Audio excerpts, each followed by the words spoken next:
Welcome, investigator. Evil is on the rise. Crime is escalating. Our mission is to eliminate the crime by exposing evil, examine why it manifests, and highlight the brave souls that confront it every day. Join us as we work together to bring justice to every victim. Welcome to All Things Crime. Here's your host, Jared Bradley.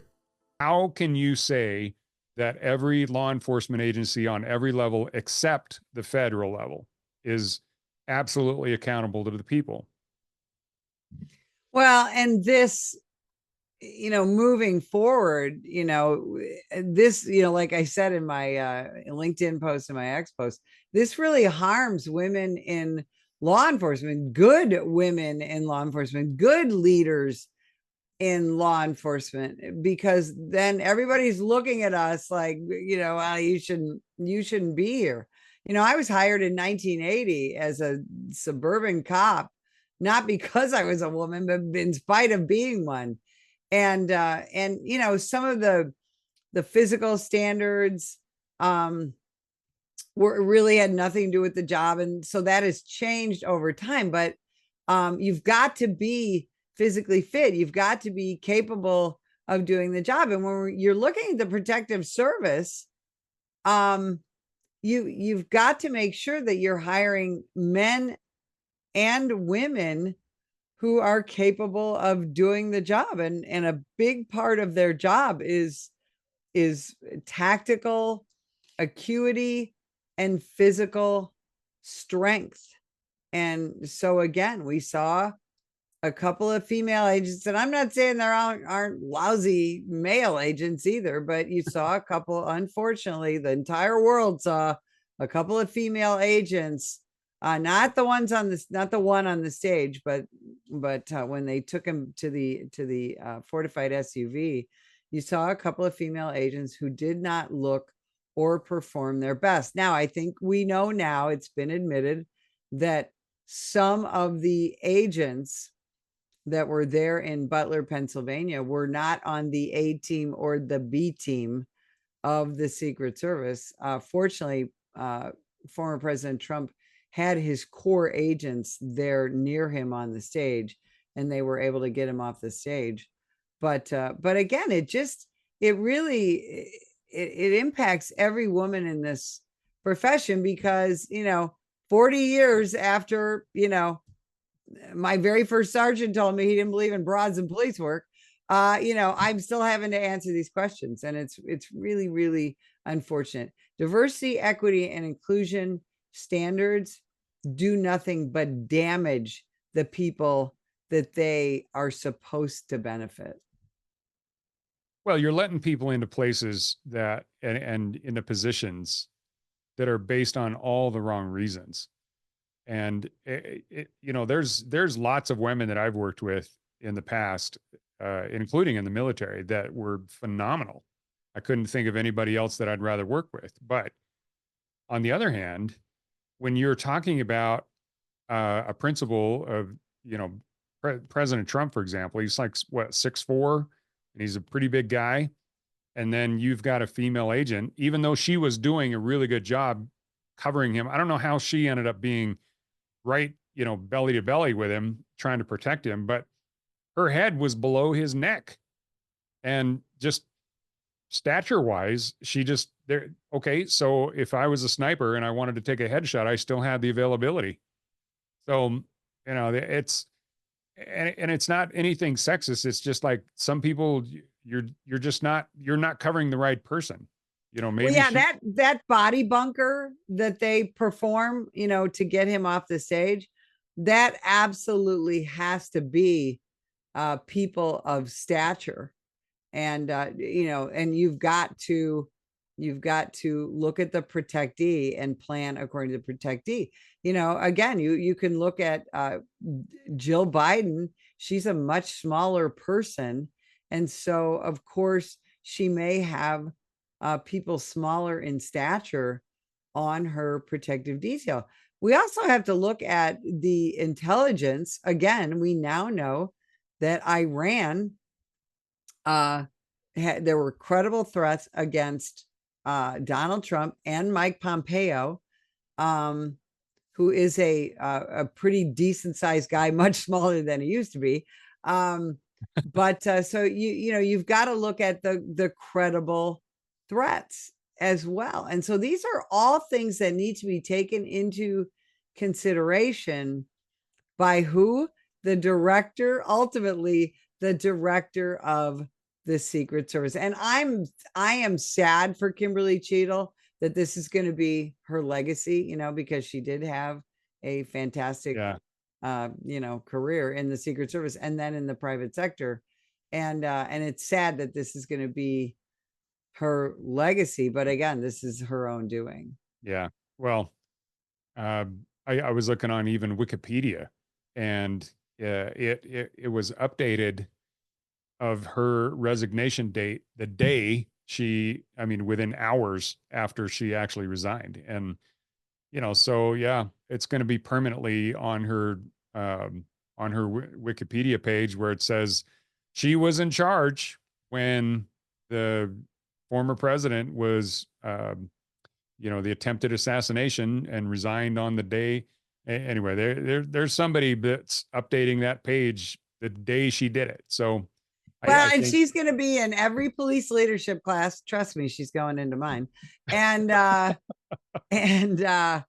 every public information officers class, on how not to do things. And I'm sure right now policy and various federal agencies as well as local law enforcement agencies are changing based on her poor performance. And as they say, both in the military and in law enforcement, you never want to be the person they named a policy after. That's for sure. And even having the ultimate case study, imagine every police academy is, whenever they talk about a body bunker or setting up any kind of a protective detail, and he said, now don't be a Cheatle. Exactly. Yeah. It's I don't know. The whole thing is just sad, because there's so many positives that could have come from this. And I think if she would have stood up, and maybe she was ordered not to. I really don't know. It just doesn't make any sense to me that in every single time you see like a police shooting, or even a major homicide or something, that whenever anything breaks, you see multiple people standing up and saying, this is what we did. This is the evidence that came out. This is where we are in our investigation, within hours of the incident. And yet here we are, 9 days later, and she still hasn't actually stood in front of a microphone and taken questions. Well, and she initially left the director of the state police and the sheriff, the local sheriff there, really left him to hang out. I felt so bad, because if for people who don't know, the Pennsylvania State Police is a fine organization, one of the best state police organizations in this nation. And the poor directors out there having to say, I really can't answer that. The Secret Service was in charge. All of that. It was really unfortunate. And here the locals are, facing an international media storm like they have never faced in their lives. And she just really left him out there to hang. And you're right. She could have really made this a lot better by coming out and first expressing her admiration for all of the agents who did do a fine job, for the counter sniper team who did take out the shooter, and and then said, but obviously there were huge failures. We're going to get to the bottom of it. I can't answer those questions, but I will get you the answers. And then she needed to come before the media every single day until then. Instead, she takes a plane to Milwaukee and kind of takes a weird victory lap, or tried to, around the RNC, until she was confronted by two members of the legislature, and she literally ran from them at first, yeah. and then Yeah. so that was kind of the beginning of her end. And then what did we see at the RNC that first night at the RNC? And if people haven't watched it, go watch Donald Trump's entrance into the RNC that first night. You never saw a larger a group of large individuals, all men, by the way, and boy, were they locked up. I never saw so much. That tension was Oh yeah. absolutely palpable They by look those pissed. agents. They were tense and they were frustrated, but they were going to protect the president. Yeah. And it was absolutely the A team and then some. But she should have Yeah. been. I think if honestly, if she'd have been coming before the media regularly and then voluntarily came before Congress, she might still have her job. Yeah. Yeah. And I'm wondering if the reason that she didn't do that is because whoever was the special agent in charge on the ground, there's multiple levels that we can think of. Whoever the special agent in charge out of the Pittsburgh office, they should be answering questions. But in my opinion, the person that was on the ground, that was actually responsible for the advance team that was going to do the initial scouting of the area, that whoever that person is, the fact that that person wasn't even at the initial press conference where the FBI came out and said they were investigating things, the fact that they were just pushing it off all of a sudden and not answering any personal questions, and they were the persons with the information. So all of that to me is, maybe Cheatle would have had to have thrown that person under the bus, but deservedly so.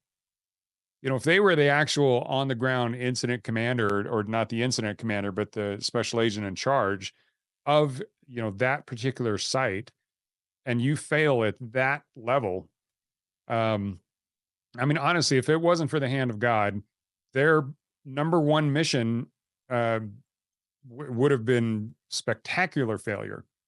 And, let alone the fact that they actually let the shooter get the shot off, which should have never happened. But, and my understanding is that shooter actually got 8 shots off, or as many as 8, and possibly as many as 10. How did that shooter get 10 shots off without, the response? But most importantly, the fact that they got even 1 shot off is failure number 1. And then he would have been 100% on target if, for some reason, President Trump hadn't have cocked his head just a little bit and missed it just by, just a centimeter. Yeah, to me, that right there is, I don't know. I've looked at that video and the recreation of the scene and the trajectory of the bullet and all of that so many times. So I don't have an explanation other than. And you're right, because it's such an easy shot. I mean, it's as one of the congressmen talked about that yesterday, one of our congressmen from Arizona, Eli Crane, he's a Navy SEAL. He was part of that group. He was part of that group that went out, and he took some amazing video of what it looked like, and let me say on that note that I was disappointed to see this situation being politicized a little bit by some of the congressmen and women at the hearings who wanted to make it about gun control.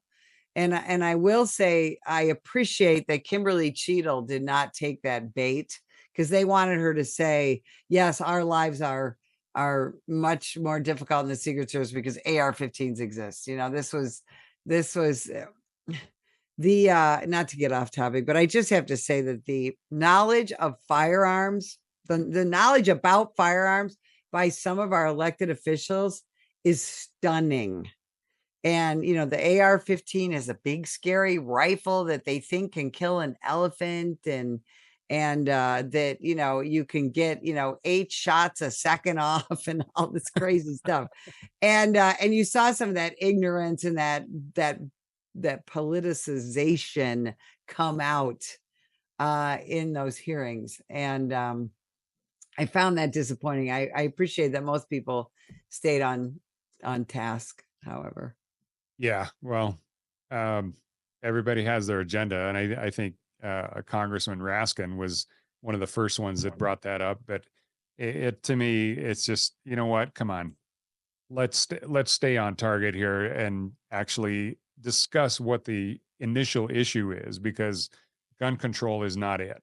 And No. it's, well, I just did another podcast a little earlier with a detective out of Seattle about a stabbing in New York City where a 20-year-old stabbed his younger brother to death. Little 8-year-old boy died. Well, that had nothing to do with guns. And he Right. also stabbed his stepmom and his dad. And if it hadn't been for a quick reaction from the police, he probably would have killed all 3 of them. So, the weapon of choice isn't the issue. It's like, why did they use it? That to me is such a larger issue than the actual weapon. And you can cause a lot of damage with a knife, which is clear just by that particular case in New York. So, yeah, get off of that. Congressman, you're just embarrassing yourself, especially when they have absolutely no operational knowledge about, that's almost as embarrassing as Director Cheatle saying, yeah, the slope of the roof was so bad that we didn't want to put a team up there. And, then you could have had somebody in a wheelchair up on that slope. You're like, oh, okay. Yeah, maybe that wasn't your best moment. My favorite, of course, were the memes with the cows standing on the roof, because cows actually do graze on sloped terraced areas and things like that.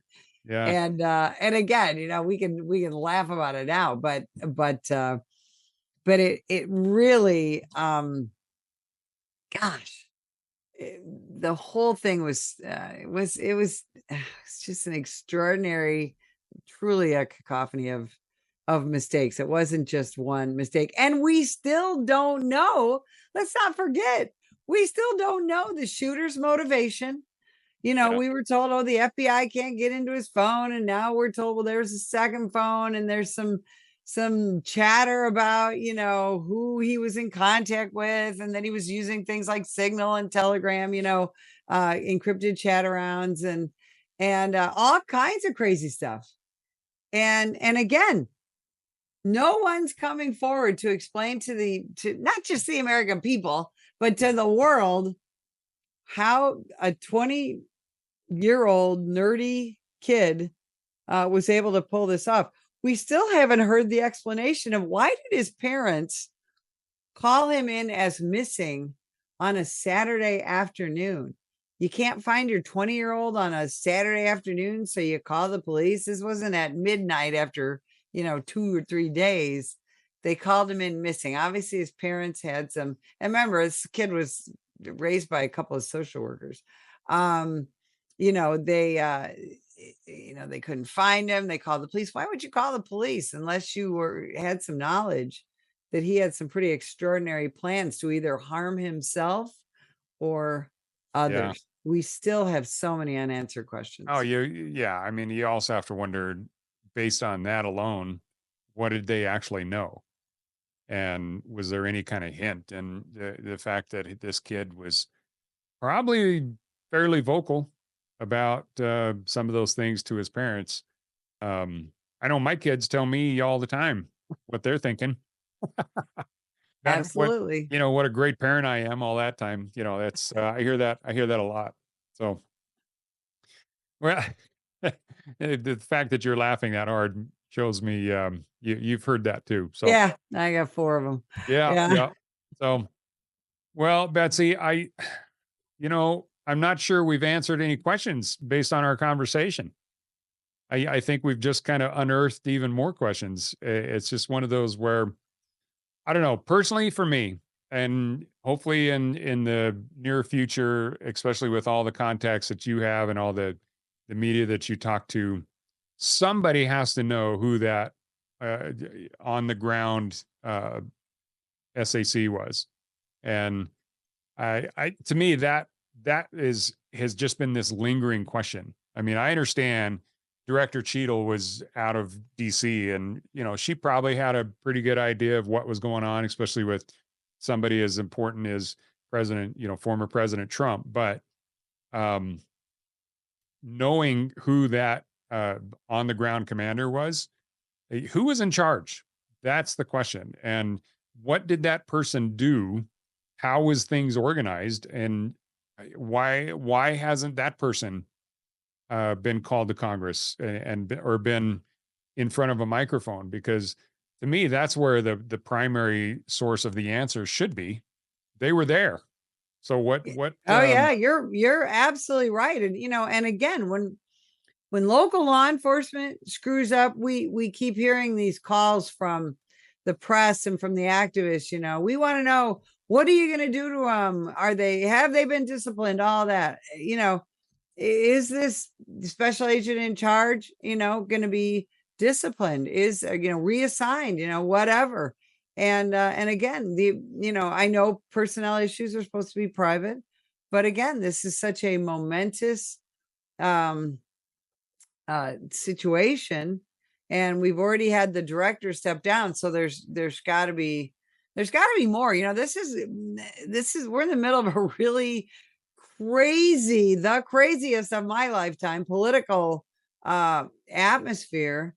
And one of the things that people need to know is is the Secret Service fully and appropriately operational as we move forward? Because remember, it's not just the protectees whose lives are in danger. We had 3 people who chose to come to a Trump rally, supporters of Donald Trump, one who lost his life, and 2 who continue to recover from horrific gunshot wounds.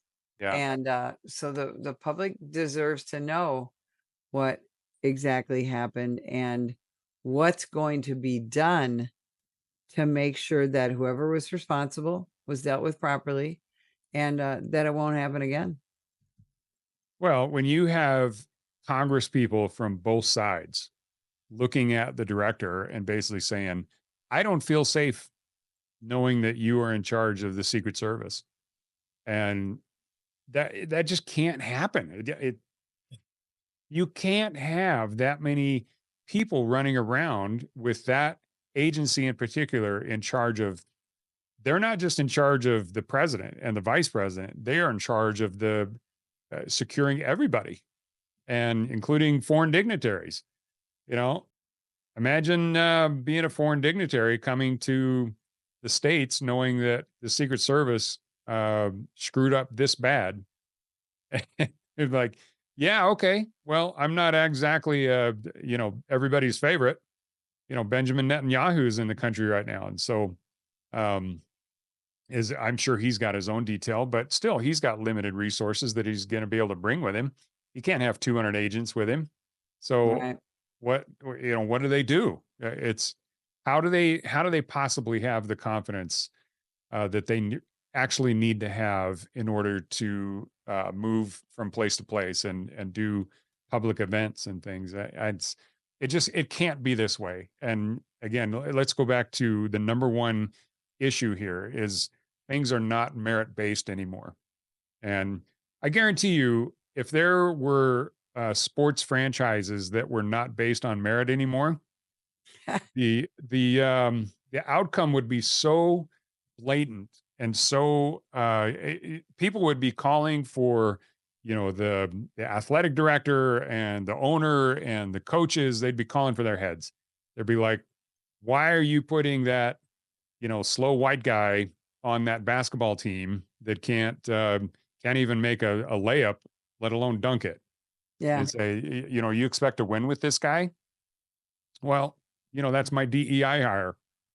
And, it's even the thought of it is ridiculous. And so I look at it and I'm saying, you know what? If sports must be merit based, then everything else that really matters should be merit based as well. Yeah, you're absolutely right. And we already saw today in Washington, D.C., at least 200 pro-Palestinian protesters were able to make their way into the Capitol and take over the Capitol. Isn't wow. that called an insurrection? I think it is. And yeah, that's based on the new definition of insurrection. Hey, our country's being threatened right now. We have to they better have all the names of those people and throw them in prison, like with no trial for the next 3 years.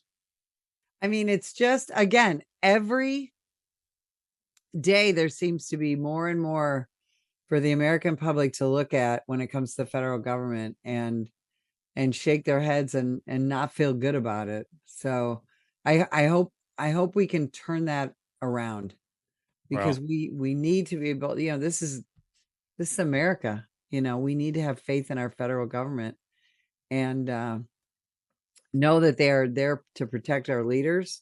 They're there to protect our rights and our values. And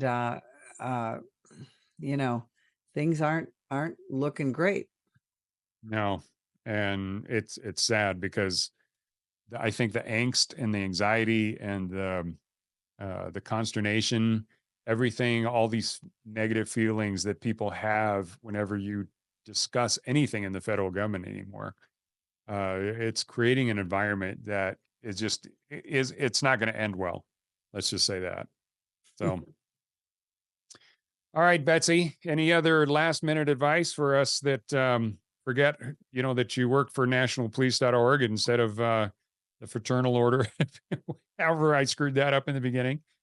You know what? That's okay, because we appreciate the Fraternal Order of Police. By the way, I was a member of them when I was a police officer. But I would ask everybody to go to our website, go to nationalpolice.org, and take a look at all the great things that we do. We defend law enforcement agencies and their officers, and we have an activism side, an advocacy side, and we do everything from file amicus briefs to provide body armor for a canine whose agency can't support it, and so much more. We have a wonderful team of writers. And so go to nationalpolice.org, sign up for the newsletter, hit the donate button, and follow us on Twitter and Facebook and all that. And follow me on Twitter at SGT Betsy Smith, because it's just fun. You know what, Betsy? Before I let you go, there's one thing that I really want the audience to hear, and that is you have a I keep calling it a tweet. I can't get used to this X thing. So, but there's go to, for all of you that are listening or watching this on YouTube or Rumble, go to Betsy's X page, Twitter page, and the pinned tweet or X. There's a picture of looks like a sheriff's vehicle, and it's got all the equipment that's hung up there. Actually, I ought to show it right here. You can see that. And it says in the last days of the Republic. Oh my gosh. For the love of all that is holy, will people stop calling us a democracy? Exactly. We are not a democracy, people. We're a republic. If it was a democracy, the Democrats would be in control of everything, because that means that all you need is 50.1% of the vote. A republic is different. And especially when you hear, I don't know, all right, side note, but republic, we're a republic, not a democracy. But it says, and in the last days of the Republic, the people lost their faith in God, the law, reason, truth, and in the warriors who protected all these and the people.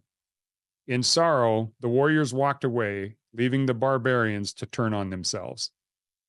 And I'll tell you, I've done other episodes and discussions where we talk about kind of the Lord of the Flies type of a scenario. Mm-hmm. And I'm just telling you folks, if you don't support the law enforcement on every level, that is what we are going to turn into. It is going to be a large scale 350 million person Lord of the Flies.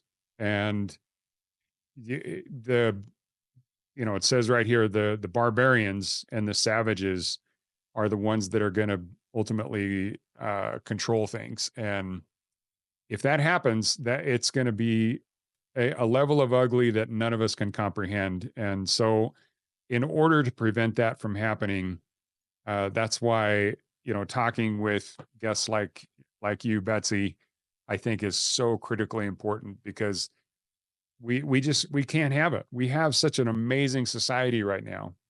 And, there's always room for improvement, but we're still pretty good. I've heard a lot of people say, and I've traveled internationally quite a bit, and they say, if you don't appreciate America, just leave for a little while. Yeah, true. But so true.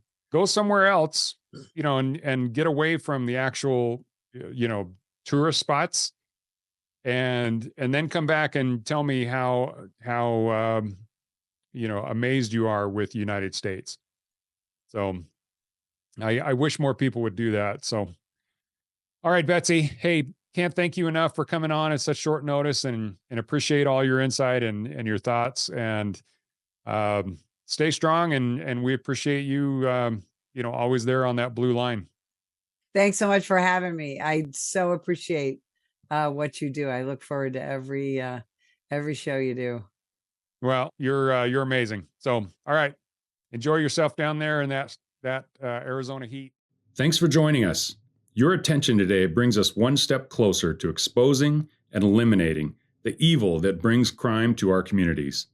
Hit subscribe and share this episode. Together, we will bring justice to every victim.